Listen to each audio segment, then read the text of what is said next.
జనరల్‌గా స్టార్టప్స్‌ని బాగా ప్రమోట్ చేస్తున్నారు గానీ, ఎక్కువ ఫెయిల్ అయిపోతున్నాయి ఇండియాలో. ఎందుకని? What's the reasons? ఎందుకంటే స్టార్టప్సే మంచి స్టార్టప్స్ యూనికార్న్స్ అవుతున్నాయి.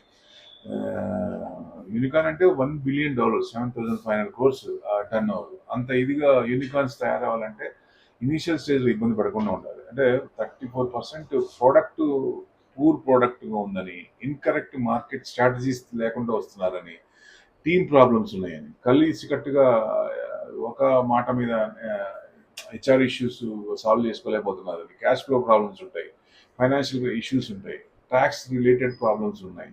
సో ఆప్టిమల్ ఆపరేషన్స్ వాటి గురించి పట్టించుకున్నప్పుడు సో లీగల్ ప్రాబ్లమ్స్ ఉంటాయి. అంటే అన్సూటబుల్ ఎంట్రీ స్ట్రక్చర్ లేకపోతే lack of co founder agreements ఇట్లాంటివన్నీ చూసుకుంటే ఎక్కువ స్టార్టప్స్ ఫెయిల్ అవుతున్నాయి. ఇవి కొంచెం సరి చేసుకుంటే మన స్టార్టప్స్ ఇండియా తరఫున ఎక్కువ వస్తే మనకు బాగుంటుంది. Thank you.